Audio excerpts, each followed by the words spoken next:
Hello friends, कैसे हो आप सभी? मैं मिथिलेश, आपके अपने परिवार सीएनएक्स एकेडमी में आपका स्वागत एवं अभिनंदन करता हूं। फ्रेंड्स, जैसा कि आप सभी को पता है कि मैं सीटेट का प्रीवियस ईयर प्रैक्टिस सेट आप सभी को करा रहा हूं, जो कि किरण पब्लिकेशन का है। आइए ज़्यादा टाइम ना वेस्ट करते हुए क्वेश्चंस को स्टार्ट करते हैं।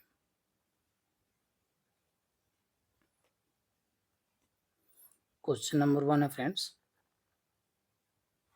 निम्नलिखित में से कौन सा कारक कक्षा में सार्थक अधिगम का पक्ष लेता है? आइए देखते हैं। ऑप्शन नंबर 1, निर्देश के लिए केवल व्याख्यान विधि को अपनाना। ऑप्शन नंबर 2, विषय वस्तु तथा बच्चों के संपूर्ण कुशलक्षेम एवं अधिगम के प्रति सच्चा सरोकार रखना। ऑप्शन नंबर 3, बच्चों को पढ़ाने के लिए अभिप्रेरित करने हेतु परीक्षणों की संख्या को बढ़ाना। या फिर ऑप्शन नंबर 4, बच्चों को पढ़ाने के लिए अभिप्रेरित करने हेतु पुरस्कारों को बढ़ावा देना। तो फ्रेंड्स, आपका राइट आंसर इसमें क्या हो जाएगा? ऑप्शन नंबर 2 आपका राइट आंसर हो जाएगा। विषय वस्तु को, जो हमारी विषय वस्तु है, तथा बच्चों को संपूर्ण कुशलक्षेम एवं अधिगम के प्रति सच्चा सरोकार कराना। ठीक है फ्रेंड, जो हमारा लर्निंग होता है फ्रेंड्स, लर्निंग या अधिगम जिसे कहते हैं इंग्लिश में, लर्निंग या अधिगम यह एक व्यापक एवं सतत प्रक्रिया है, एक कंटिन्यूअस प्रक्रिया जो कि जीवन पर्यंत चलती है फ्रेंड्स। ठीक है, हम कंटिन्यूअस लर्निंग को क्या करते हैं, सीखते रहते हैं। यह जीवन के स्टार्टिंग से शुरू हो जाती है फ्रेंड्स, और जीवन पर्यंत चलती रहती है। मनुष्य अपने जीवन में कुछ न कुछ हमेशा क्या करता है फ्रेंड्स, सीखता रहता है। आइए अगला क्वेश्चन देखते हैं। निम्नलिखित में से कौन सा प्रभावशाली समस्या समाधान रणनीति का एक उदाहरण है?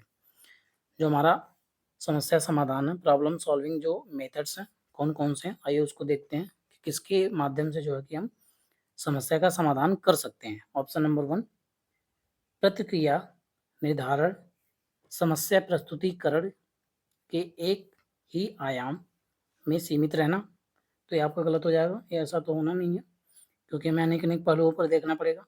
ऑप्शन नंबर 2 आपका क्या, साधन साध्य विश्लेषण समस्या को अनेक उपलक्ष्यों में विभाजित करना। तो ऑप्शन नंबर 2 आपका राइट आंसर हो जाएगा फ्रेंड्स।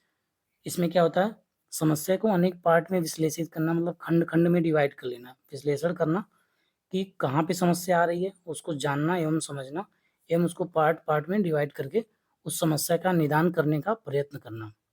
ठीक है, जैसे कि आपको सीटेट पास करना है, तो आपको पहले ये डिसाइड करना पड़ेगा कि आप कहाँ से पढ़ना चाहते हैं। प्रीवियस ईयर आपको, जैसे कि सीएनएक्स एकेडमी से आपका सीटेट का पूरा पेपर आपको मिल जाएगा यहाँ पे एक साथ, तो आप यहाँ से प्रीवियस ईयर कर सकते हैं। और आपको सीडीपी कहाँ से पढ़ना है और अन्य सब्जेक्ट कहाँ से पढ़ने हैं, आप निर्धारित करेंगे पहले। तो क्या किया आपने, समस्या को खंड-खंड में आपने डिवाइड कर लिया, और उसके बाद इसका निदान भी हो जाएगा, आप अच्छे से पास भी हो जाएँगे। आइए अगले क्वेश्चन की तरफ बढ़ते हैं। आपका अगला प्रश्न है, एक शिक्षक एक समावेशी कक्षा में विशेष योग्यता वर्ग वाले अधिगमकर्ताओं की आवश्यकताओं को किस प्रकार से बता सकता है या फिर संबोधित कर सकता है? समावेशी कक्षा का मतलब इंक्लूसिव जो क्लासरूम होती है, उसके हिसाब से बात कर रहा है। तो आइए देखते हैं ऑप्शन नंबर 1 क्या है? अत्यधिक लिखित गृहकार्य देना तथा उत्तरों को अन्य प्रतिभाशाली शिक्षार्थियों से नकल करने पर दबाव डालना। तो आपका क्या हो जाएगा? ऐसा आपको नहीं करना है। दबाव डालना विद्यार्थी के ऊपर नहीं है, ना ही ज़्यादा से ज़्यादा होमवर्क आपको देना। ऑप्शन नंबर 2 का, प्रत्येक विद्यार्थी के अधिगम के सशक्त पक्षों एवं कमजोरियों को विश्लेषण के आधार पर विशिष्ट अधिगम उद्देश्यों को विकसित करना। या फिर ऑप्शन नंबर 3, आकलन के लिए पेपर पेंसिल टेस्ट, ये भी आपका नेगेटिव है। पेपर पेंसिल टेस्ट आपको जहाँ भी दिख जाए वो नेगेटिव होता है, उसको आपने क्या करना, कट कर देना सीधा। ऑप्शन नंबर 4 क्या है, विद्यार्थियों को निर्देश देने के लिए एक रूप तरीकों का प्रयोग करना। तो आपका ऑप्शन नंबर 4 आपका राइट आंसर हो जाएगा, जो कि क्या है, ऑप्शन नंबर 4, विद्यार्थियों को निर्देश के लिए एक रूप तरीकों का प्रयोग करना। Your right answer is option number 4। आइए अगला प्रश्न देखते हैं। एक शिक्षिका अपनी कक्षा में सृजनात्मक विद्यार्थियों को किस प्रकार से प्रोत्साहित कर सकती है? सृजनात्मक विद्यार्थियों का मतलब जो क्रिएटिव स्टूडेंट है, उनको किस प्रकार से आप क्या करोगे, एनकरेज कर पाएंगे। एनकरेज मतलब प्रोत्साहित कैसे करेंगे? तो आइए देखते हैं।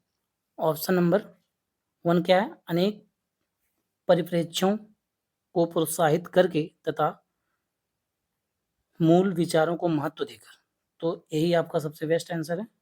क्या करना है आपको, अनेक परिप्रेक्ष्यों को आपको क्या करना है, विद्यार्थी को प्रोत्साहित करना है और उसके मूल्यों को क्या करना है, महत्व देना है, ताकि उनको क्या होता है, अगर आप मूल्य को महत्व देंगे विद्यार्थी के, स्टूडेंट के, तो उससे क्या होता है, उससे ना केवल उसकी सृजनात्मक जो क्रिएटिव सोच या फिर मानसिक सोच ही बढ़ेगी, उसके साथ-साथ उसको विचारों को भी क्या मिलेगा, बढ़ावा मिलेगा। उसकी मतलब सोच को क्या कर किया जा रहा है, माना जा रहा है या उसको मान-जान ज़्यादा मिल रहा है।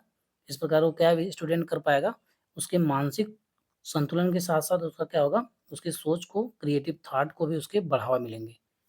ठीक है? तो आपका राइट आंसर ऑप्शन नंबर 1 हो जाएगा। और बाकी जो ऑप्शन दिए होंगे, विद्यार्थी को जोखिम लेने चुनौतियों का सामना करने के लिए हतोत्साहित तो बिल्कुल नहीं करना है, नेगेटिव टैग वर्ड हो गया। अपसारी चिंतन, ये भी गलत है। अपसारी चिंतन, हतोत्साहित करना, ये भी आपका गलत आंसर हो जाएगा। नेक्स्ट आइए क्वेश्चन देखते हैं। संरचनावादी उपागम बताता है कि ज्ञान की संरचना के लिए अत्यंत आवश्यक है। क्या आवश्यक है? ऑप्शन नंबर 1 दंड, ऑप्शन नंबर 2 यंत्रवत याद करना, ऑप्शन नंबर 3 विद्यार्थी का पूर्व ज्ञान। तो आपका राइट आंसर विद्यार्थी का पूर्व ज्ञान हो जाएगा। कैसे? जो विद्यार्थी का पूर्व ज्ञान ज्ञान होता है फ्रेंड्स, जो स्टूडेंट, एक छोटा बच्चा जब किसी कक्षा में प्रवेश लेता है तो कुछ न कुछ कहीं से जो अपने घर पे पेरेंट्स के साथ कुछ न कुछ सीख करके आता है, ठीक है? तो उसका जो पूर्व ज्ञान होता है, अपने पूर्व ज्ञान को क्या करता है, उपयोग में लाता है, ठीक है? मनोविज्ञान को जो दर्शन शास्त्र से अलग किया गया, इसको क्या कहते हैं, संरचनावाद। और संरचनावाद के जो प्रवर्तक हैं कौन-कौन है, विलियम वुंट है तथा बी टिचनर है, ठीक है? ये लोग क्या हैं, संरचनावाद को मनोविज्ञान से क्या कर रहे हैं, दर्शन शास्त्र से अलग कर रहे हैं, ठीक है? आइए नेक्स्ट क्वेश्चन पर चलते हैं। बच्चे अनेक घटनाओं के बारे में सहजानुभूत सिद्धांत की संरचना करते हैं। इस पृष्ठभूमि में एक शिक्षक को क्या करना चाहिए? पहले तो आप ये जान लीजिए कि सहजानुभूत संरचना ये क्या होता है? तो सहजानुभूत संरचना में क्या होता है कि बच्चा जो उसके मस्तिष्क में जो पहले से ज्ञान विद्यमान होता है या फिर पहले से जो नॉलेज उसके पास होता है, कुछ भी सीख रहा है, कहीं से भी सीख रहा है, ऐसा नहीं कि वह स्कूल से ही सीख रहा है, कहीं से भी सीख रहा है, अपने परिवार, फैमिली, आस-पास, पड़ोस, कहीं से भी कुछ भी सीख रहा है, वो क्या हो जाएगा आपका सहजानुभूत सिद्धांत। आइए देखते हैं ऑप्शन कौन-कौन से आपके इसमें राइट ऑप्शन होंगे। पहला आपका क्या है? बच्चे, ऑप्शन नंबर 1 आपका बच्चों के विचारों एवं सिद्धांतों को अनदेखा करना, ये तो गलत है। ऑप्शन नंबर 2 क्या है? बच्चों को इन विचारों के लिए डाँटना चाहिए क्योंकि उनके उनके ये विचार शिक्षण में हस्तक्षेप करेंगे, बिल्कुल नहीं करेंगे। ऑप्शन नंबर 2 आपका गलत हो जाएगा। तो ऑप्शन नंबर 3 क्या है? संवाद के द्वारा, जो संवाद करता है, बच्चा डिस्कशन करता है, कन्वर्सेशन करता है, उसके द्वारा बच्चों की इन अवधारणाओं को चुनौती देनी चाहिए। तो आपका ये ऑप्शन नंबर राइट हो जाएगा, ऑप्शन नंबर 3, ठीक है? ये आपका राइट आंसर हो जाएगा। आइए अगले प्रश्न की तरफ चलते हैं। आपका अगला प्रश्न है, निम्नलिखित में से कौन से शिक्षण अधिगम के लिए एक प्रभावशाली शिक्षण नहीं है? आपका राइट आंसर इसमें क्या हो जाएगा? ऑप्शन नंबर 1 संवाद एवं परिचर्चा, ये तो क्या है, इंपॉर्टेंट है। दिए गए ज्ञान को दोहराने के लिए ध्यान केंद्रित करना, क्योंकि बच्चा जो सीख रहा है उसको दोहराएगा बार-बार तो उससे उसकी रुचि बढ़ेगी। ऑप्शन नंबर 3 क्या है? बच्चों को अंतर्दृष्टि के द्वारा अनुमान लगाने के लिए प्रोत्साहित करना, ये भी सही है। ऑप्शन नंबर 4 आपका क्या है? प्रयोग एवं पर्यवेक्षण, ये आपका नेगेटिव है, जो कि नेगेटिव आपका पूछा है, तो नेगेटिव का वाई नेगेटिव हो जाएगा। ऑप्शन नंबर 4 आपका राइट आंसर हो जाएगा। आइए अगले प्रश्न की तरफ चलते हैं। शिक्षक कक्षा में पढ़ाने में ध्यान न देने वाले बच्चों को किस प्रकार का बर्ताव कर सकते हैं? अगर कोई बच्चा क्लास में ध्यान नहीं दे रहा, पढ़ने में ध्यान नहीं लगा रहा, तो उसको किस प्रकार से आप मैनेज करेंगे? क्योंकि आप बीएड कर रहे हैं, बीएड बीटीसी करने के बाद आप क्या करेंगे? टीचर बनेंगे, तो आप बच्चों को कैसे मैनेज करेंगे? ऑप्शन नंबर 1 है, उनसे बात करके तथा उनकी अरुचि का कारण जानने की कोशिश करेंगे, ठीक है? तो आपका राइट आंसर क्या हो जाएगा? उनसे बात आप करेंगे और उनकी अरुचि का कारण जानना, तो ये सबसे बेस्ट आंसर हमको यही लग रहा है। जिससे क्या होगा, बच्चों के कारण उनकी पढ़ने में जो रुचि नहीं लग रही, तो उसका कारण जानेंगे क्यों नहीं लग रही है, ठीक है? उन्हें गृहकार्य देना, अत्यधिक वर्कशीट देकर या बच्चों को क्या करना है, कक्षा से बाहर जाने के लिए कहकर नहीं, पूरी तरह से सामने बार-बार डाँटना, फटकारना आपको बिल्कुल नहीं है।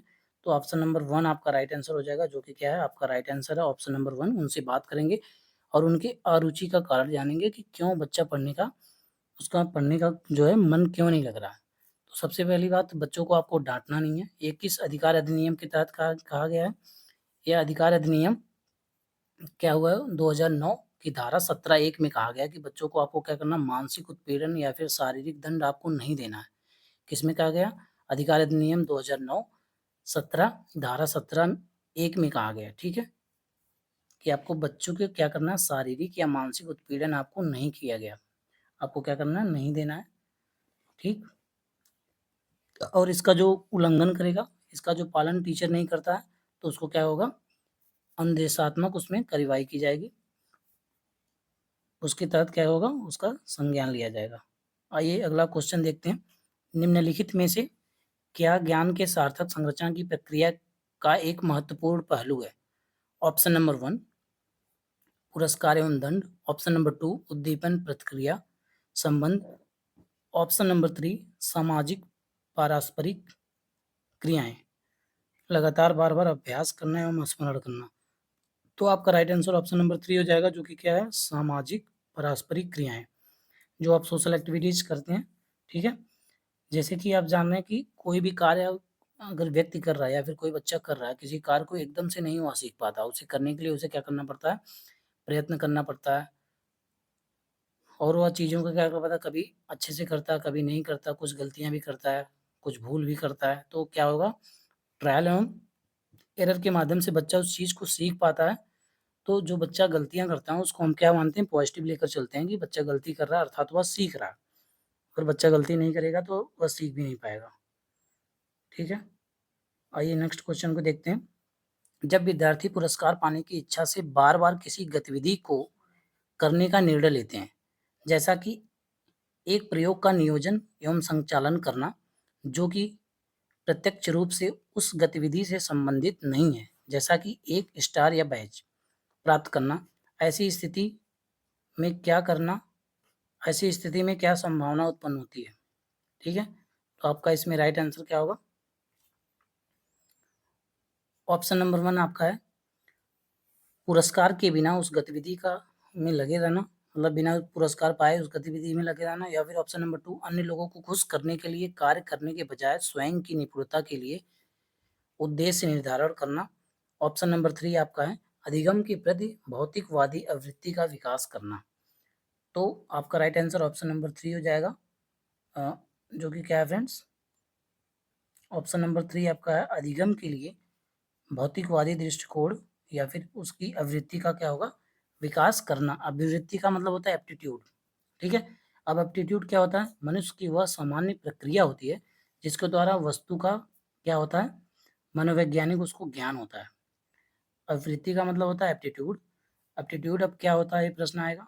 तो एप्टीट्यूड जो होता है या फिर अभिवृत्ति ऐसी सामान्य प्रक्रिया होती है जिसके द्वारा वह क्या करता है, मनुष्य वस्तुओं को मनोवैज्ञानिक उसको ज्ञान होता है, ठीक है। इसके आधार पर क्या होता है, व्यक्ति जो होता है वस्तुओं का मूल्यांकन करता है या फिर उसका इवैल्यूएशन करता है। आइए नेक्स्ट क्वेश्चन की तरफ बढ़ते हैं। संज्ञान एवं संज्ञान एवं संवेग के बीच किस प्रकार का संबंध होता है? ऑप्शन नंबर 1 एक दिशीय संज्ञान संवेगों को प्रभावित करता है, गलत है। ऑप्शन नंबर 2 क्या है, द्विदिशीय मतलब डायमेंशनल, 2 डायमेंशनल होता है, दोनों के बीच एक गतिशील पारस्परिक क्रिया होती है। तो ऑप्शन नंबर 2 आपका राइट आंसर होगा, जो कि क्या है, द्विदिशीय होता है मतलब 2 डायमेंशनल होता है और दोनों के बीच एक गतिशील पारस्परिक क्रिया होती है, ठीक है। तो आपका राइट आंसर ऑप्शन नंबर 2 सही हो जाएगा। आइए अगले क्वेश्चन की तरफ चलते हैं। निम्नलिखित में से कौन से कारक अधिगम को प्रभावित करते हैं? आप बताइए इसमें से कौन से ऐसे कारक हैं जो अधिगम को प्रभावित करते हैं?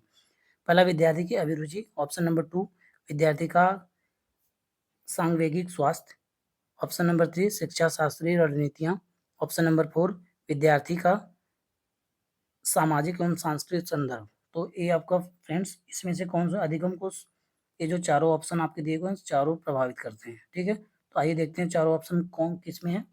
ऑप्शन नंबर 2 में आपका चारों ऑप्शन मिल रहा है, तो राइट आंसर ऑप्शन नंबर 2 हो जाएगा, जो कि 1 2 3 4 4 ऑप्शंस आपको एक साथ दिए हुए हैं, तो राइट आंसर ऑप्शन नंबर 2। आइए नेक्स्ट क्वेश्चन की तरफ बढ़ते हैं।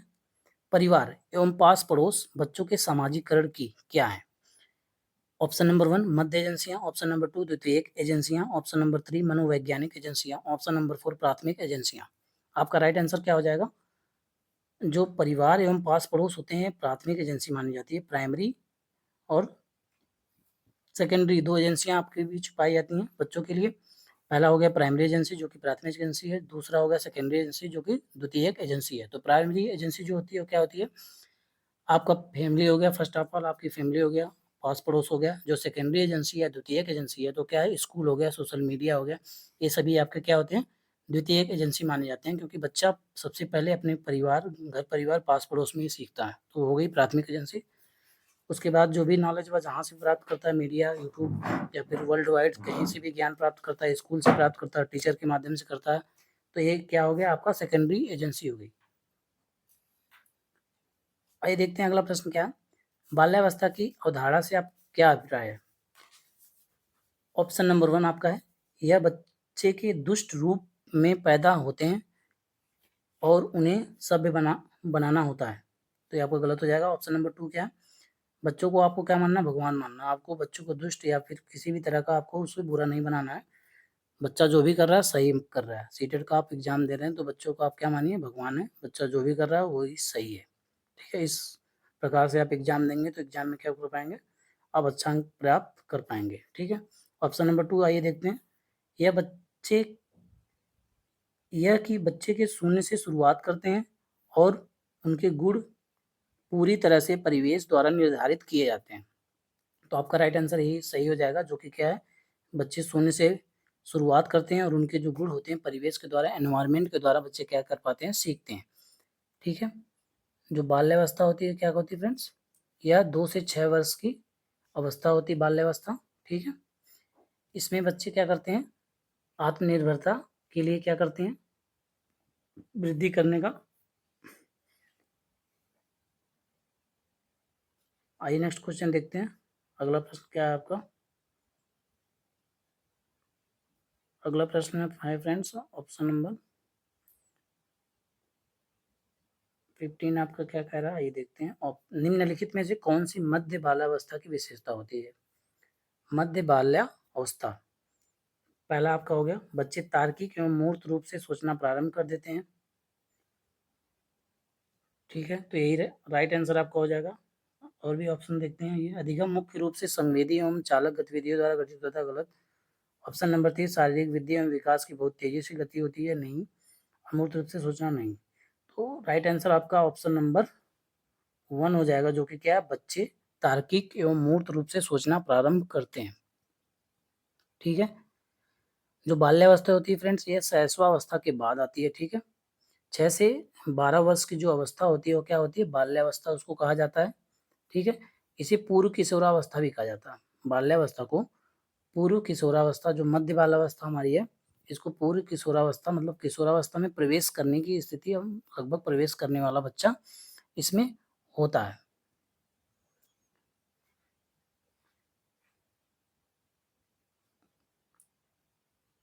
फ्रेंड्स वीडियो अच्छी लगी तो लाइक, शेयर और सब्सक्राइब जरूर करें। वीडियो को ज़्यादा से ज़्यादा शेयर करें। जो भी स्टूडेंट सीटेट की तैयारी कर रहे हैं, यहाँ पे ऑल इन वन आपको सभी प्रैक्टिस सेट एक साथ मिलेंगे सीटेट के।